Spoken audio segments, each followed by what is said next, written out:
nicer in a cartoon form than in the studies, but I can point you to where they are. Stanford University did a study of their students who were on Facebook and Twitter, and they did brain scans, fMRI, functional magnetic resonance imaging scans. So they were looking at what happens in your brain when you're on social media, when you're on Facebook or Twitter. What happens is that social media slightly rewires your brain and plays with your emotions, as in plays. How? There are elevated levels of chemicals and hormones like dopamine, which is a neurotransmitter. It causes mild addiction to gambling. Right? So neurotransmitter. And that neurotransmitter, when you have elevated levels of dopamine, you feel like you're jumping out of a plane, like you're taking a risk, like you're having alcohol. Got a few drinks in you, you're feeling good, slightly addicted. And maybe crystal meth. You don't take crystal meth though, right? So that's one, dopamine. The second one is a hormone called oxytocin. Oxytocin is called the love hormone. It's the sex hormone. So it's no wonder that when you're on social media overtook pornography because you feel like you're falling in love, like you're having sex, which I won't go there anymore. But now you know why social media overtook pornography as the #1 activity on the web. This is the way I see, the way we at Rappler see the way social media, the posts, the tweets that you do on social media is only the tip of the iceberg to changing behavior. And this is the hierarchy of how it works, we think. Your tweet or your post is only the tip of the iceberg. When you go down, your post or your tweet carries an emotion. And there is no better way to appeal to people when it is our world that is in danger, right? So that emotion travels on social networks. What's social media? Think about that. Our physical social networks are our family and friends. Social media is your family and friends without boundaries of time and space. Social media are your family and friends on steroids, right? So the people who follow you, most of them are people you know and people who want to know you. And if you go by Socialnomics, a book that was written several years ago, they say that mass media advertising will impact 14%, will have a 14% impact. But social media, peer-to-peer messaging, actually has between a 75 to 95% chance of cascading, of getting people to do what you want them to do, which then changes behavior. We've proven this works, the iceberg, and I'll show you some of those instances. This is one. It helped save a life. Social media. How can social media save a life, right? Well, Mary Jane Veloso is a Filipino who was arrested in Indonesia for drug trafficking. She was sentenced to death. We have a bureau in Jakarta, and we started doing stories, and the hashtag Mary Jane was born on March 31. The Saturday before the Tuesday she was supposed to be executed, Move PH, which is our civic engagement arm, you saw Voltaire here. Voltaire came from an NGO, an INGO. He used to work with IP. So Move PH, there's a line between the investigative journalists and Move PH, which actually wants to work to make the world better, or our Filipino world better. So he takes his NGO experience to us. He came to me, was it him? Him and someone else came to me on a Saturday night, and he said, Change.org came to us and wants us to help funnel our traffic to them so that they can do a petition to save Mary Jane. I'm a hard-nosed journalist, and it's Saturday before the Tuesday execution. There's no way in our old world a government would change its mind the Saturday before the Tuesday execution. I told them, no, you're crazy. It's never going to happen. Move PH rarely listens to me. So they went behind my back. Well, not so behind my back. And they made our tech guys change it. That petition on change.org is the highest in a 24-hour period. And it sparked this. It sparked hashtag Save Mary Jane. And the midnight that she was supposed to be executed, her family actually thought she had been killed. The Indonesian government announced that hashtag Mary Jane lives. She received a stay of execution. Here's the other part. Here, this is the community. This is the community that made it happen. And this kind of shows you, this is a tool that we built. It's called Reach. And this shows you who helped save Mary Jane. And if you can look, it's not the powerful who did it. It is us. It's normal people who came together. It's crowdsourcing at its best. Look, here's the Inquirer, the Star, Rappler Indonesia, Rappler.com. They're kind of small here, right? Look at President Jokowi, the president of Indonesia. He's got, the larger the circle, the larger your influence, the larger your reach. It's by a principle called eigenvector centrality. It's like Google PageRank. That's the algorithm. The account that was the most influential is a parody quote account that's Filipino. Mr. Banat. Kilala niyo si Mr. Banat? You know, so Mr. Banat is the most. So here's the way to think, the way we think about social media as strategy. We break every account down into 3 and look at the filter by role. There's the broadcaster, the one that has a lot of people following, millions, hundreds of thousands. The broadcasters are good for broadcasting, but they're not really great for engagement. So you need the linkers, or in social network analysis, it's called the boundary spanners. They're the ones in between communities, and they help cascade. And then the last one is the niche. The accounts with few followers, but because those few followers know that person firsthand, they then, when a niche account says, I like Sofitel, let's go there, their followers will go with them. Right? So you can see the breakdown in each one, and you can get a sense of how to create a movement based on that. There are negative things that also happen though, right? So when you form the crowd, when you make yourself vulnerable to the crowd, sometimes it is so easy for the crowd to turn into a lynch mob. And this is the danger, and I'll just show it to you because this just happened, Sunday. It just happened Sunday where there was a witch hunt for a student in UP Los Baños who people saw on a video. He asked a tough question from Mayor Duterte, and all of a sudden there was a witch hunt on Facebook to actually look for him. May you rest in peace. Our deepest sympathy for your family. You will always be remembered. Medyo nakakatakot to, di ba? And they created a Facebook page that said RIP, the name of the student. The father, the student, there were 2 students who were targeted. They came to us and we called up Facebook, and Facebook took it down late that evening. But that is a mob, right? And the mob, here's the last part. Why is it so easy for a mob to form? There are 2 emotions that spread fastest on social media. The emotion that spreads fastest is hatred, anger. The second emotion that spreads fastest is positive. It's inspiration, love. Those are the 2 basis instincts of human nature, right? And what we want to do is to tap, I think if I were running your campaigns, I would tap a little bit of both, but largely on the side of if you take no action, you will die. It's a very simple message, diba? So again, that's the negative part. But look, ang sipag nila, oh. They looked for the contact number. These 2 students got text messages and calls from them. So this is the negative part. I've just shown you the darkest moment. Don't worry, it won't really be turned against you, but you gotta be prepared for it, right? So that's a reality. Let's talk about elections and how we can use this for elections. These elections in the Philippines, if you're not Filipino, you can tune off for just a little bit, but this is also how you get climate change on the agenda, right? Which is really the end point of this section. It is a very, very tight race for both president and vice president. So tight that it is essentially a 4-way tie for the presidency. 3-way tie by the last one, but it's still so close that you would almost say a 4-way tie.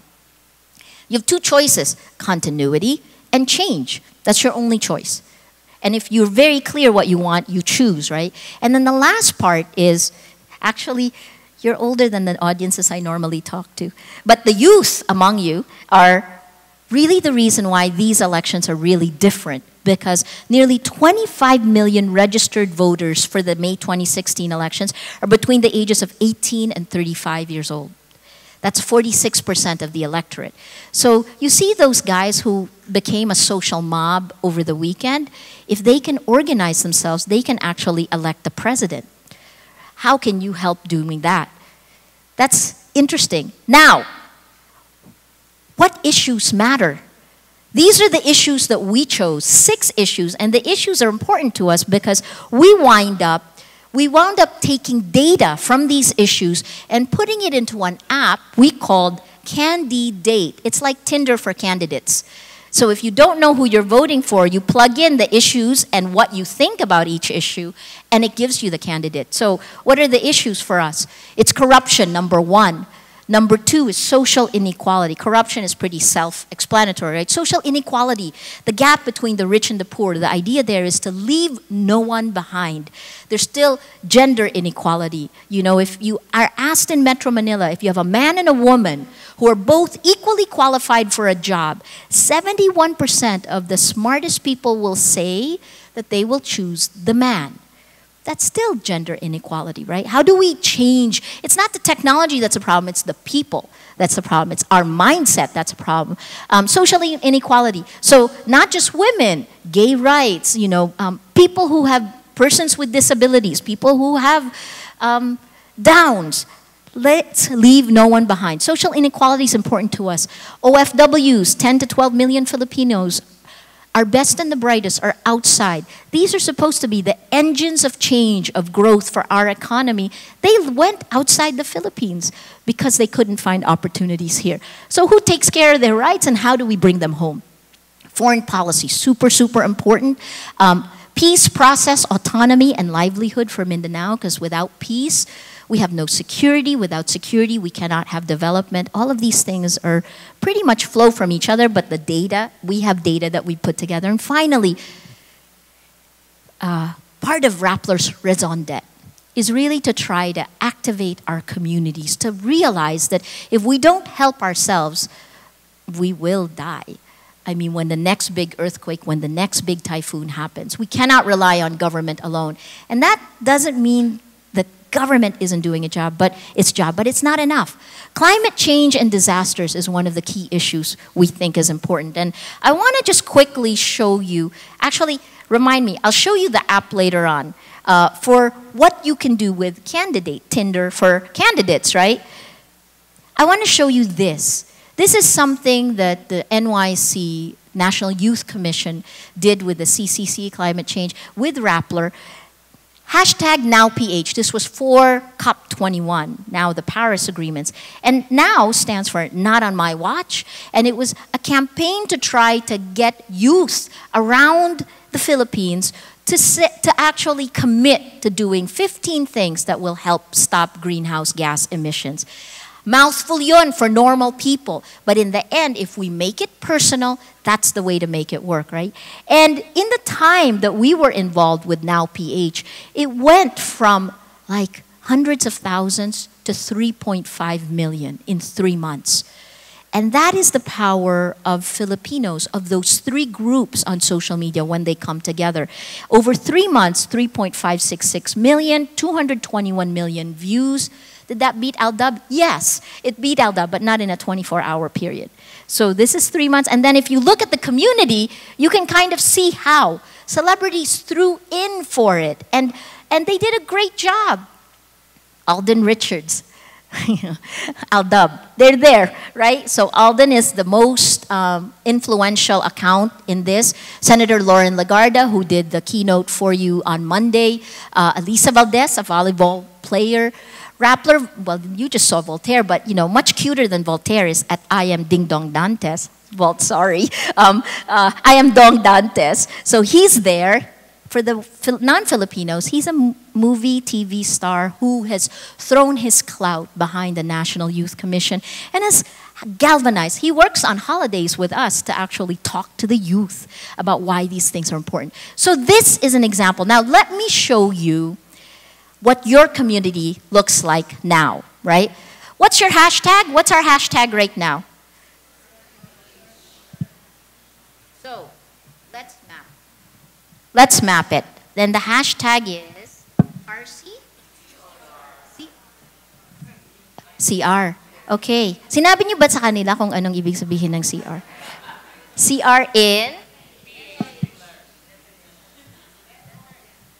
Okay, so what this tool does, and we built this for ourselves in Rappler, but it's really about community building. And what you can do is when you're having a community, now I will know who among you is tweeting and who is not. And it'll pull down the last 500 tweets, and it'll show you, okay, so we know we're talking about Al Gore, right? Who is the most influential? Parang, it looks like the most influential account is this. Sino ka? Oh, sorry, kami pa rin yun pala. That's MovePH. So, MovePH has a high eigenvector centrality. Sino pa? Who else? Tony Lavinia, are you here? Or are you only remotely tweeting? Inquirer, you're here. Sino, who is this person down here? Lauren Lagarda. So, the crazy thing here is you don't have to have a lot of followers. At Spasha, oh, so this is Sarah Isabel Pasha. She's with the INQ, so she's also a journalist. Where are you non-journalists? Where is the climate reality person? Where is wanna change? Dapat nandyan ka, hindi ka nagtitweet. You're not tweeting. May Paner, wanna change, major advocate for many things for a better world, right? So this is one way you can keep track of it. Let me go back. Oh, I wanted to show you this. I promised you a dating app for candidates, diba? So let us find the dating app. Ang ganda ng internet connection. So, you'll see what I'm doing, right? I'm from Taguig. So all you have to do, and ako na lang. I'll type it in.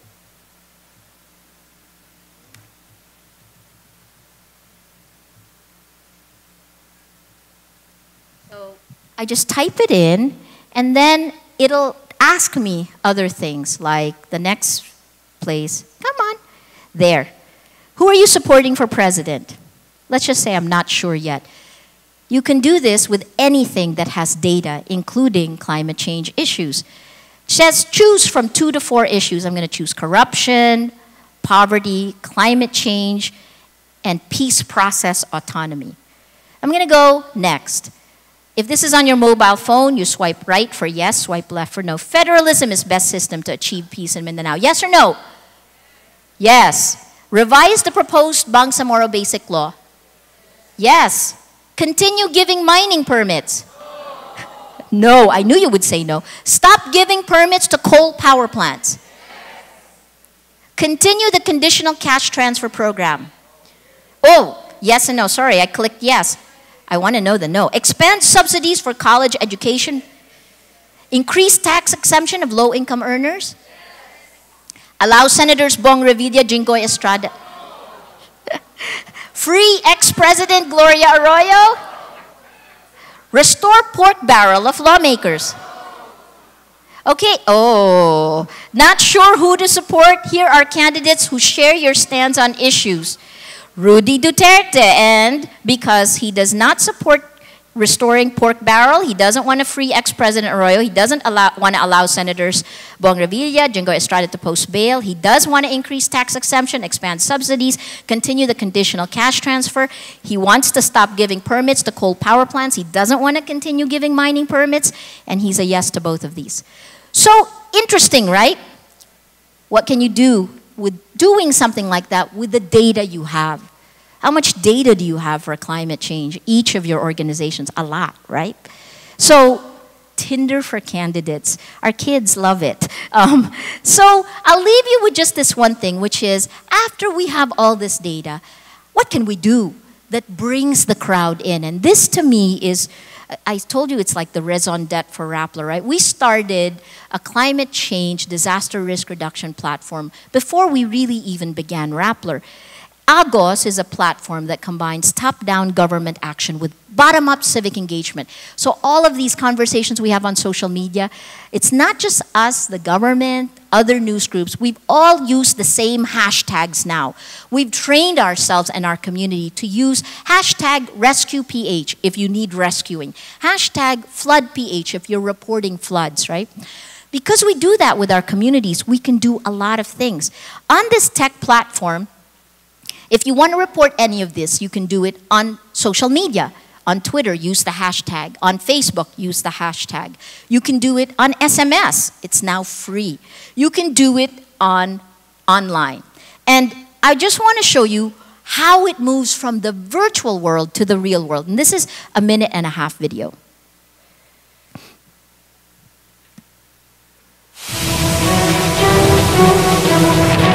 When a disaster strikes, giving and receiving reliable information spells the difference between life and death. Rappler's Disaster Information Management Platform fills the gap. Project Agos harnesses the power of social media to improve local disaster response and help communities adapt to the effects of climate change. Agos's disaster information system combines technology and crowdsourcing with civic action to help save lives. During an emergency, the public can report critical information visualized online on the Agos Alert Map. Local government units can harness this to respond to residents in need. Project Agos can be a reliable source of information for disaster managers and responders. In this simulation exercise conducted with Pasig City, the city's emergency management team monitors the Project Agos Alert Map along with social media websites. When a report is posted on the map, an operator relays the information to a dispatcher who verifies the report and sends responders to the area. Responders mobilize and conduct the rescue operation.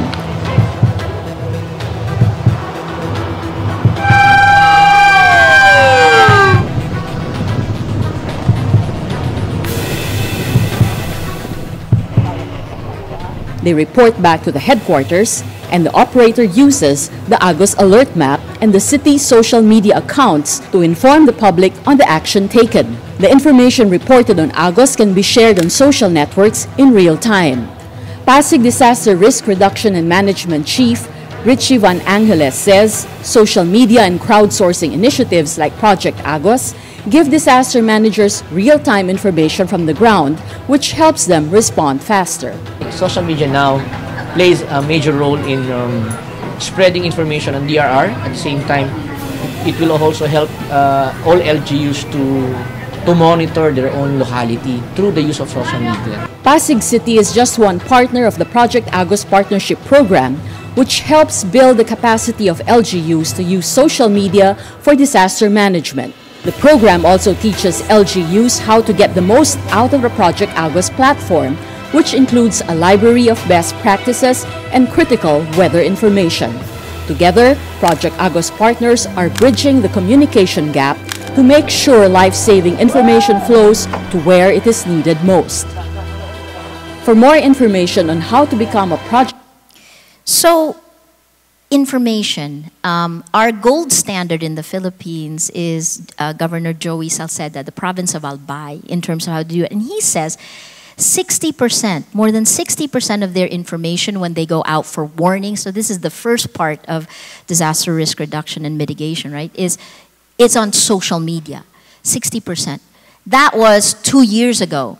So this gives you an idea of the role social media is playing. And we rolled out Agos in 2013, 1 month before Yolanda or Super Typhoon Haiyan hit the Philippines, the worst storm to ever hit land in recent history. We couldn't have known that it was going to happen, but what we did since then is we continued learning. Technology can actually help save lives, and there are 3 phases, right? Not just, it's got to be before, during, and after any of these instances. But these are some of this has now been adapted by the Office of Civil Defense, by the National Disaster Risk Reduction, and DRRMC, very, very long. But you can see here, that the government is directly talking to the people who ask for help, who plot for help. Like here, many stranded in basement parking lot, and the update is Marikina DRRM is sending help.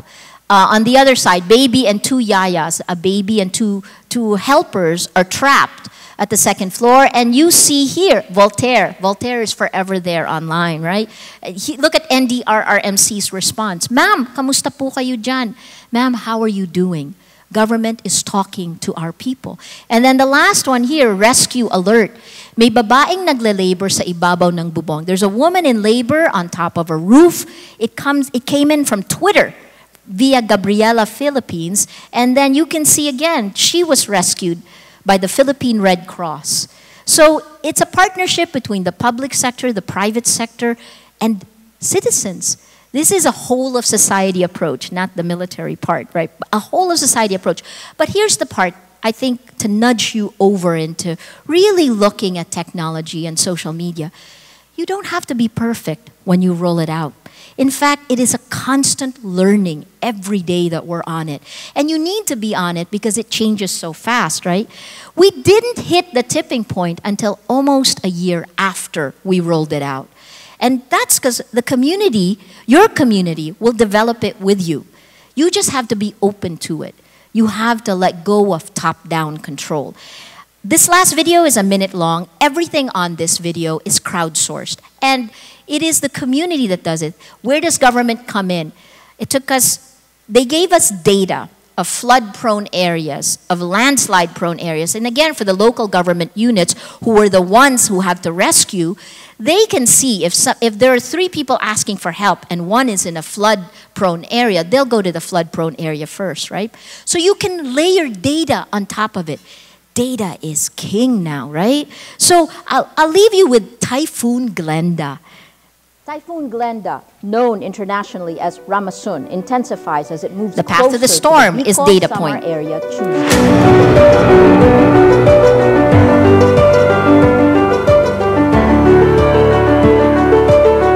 Those are areas that are landslide prone, the one in purple.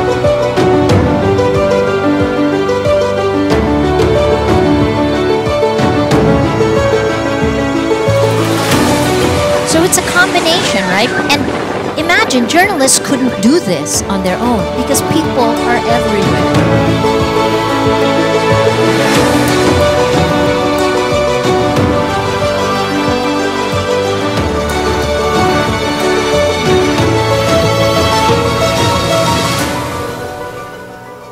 DPWH and DSWD, and then the last part, after the storm. And you can carry this all the way through to mitigation and adaptation, right? So long as you maintain.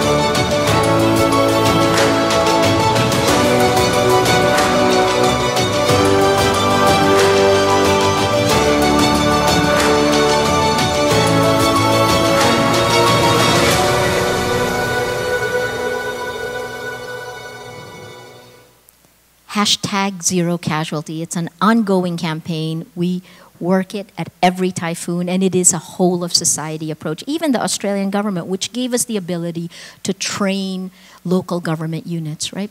So this is something that is in your hands. Largely, social media is free. It's about building communities. Like Rappler, it's about giving them information to build communities of action. It's in your hands. Thank you.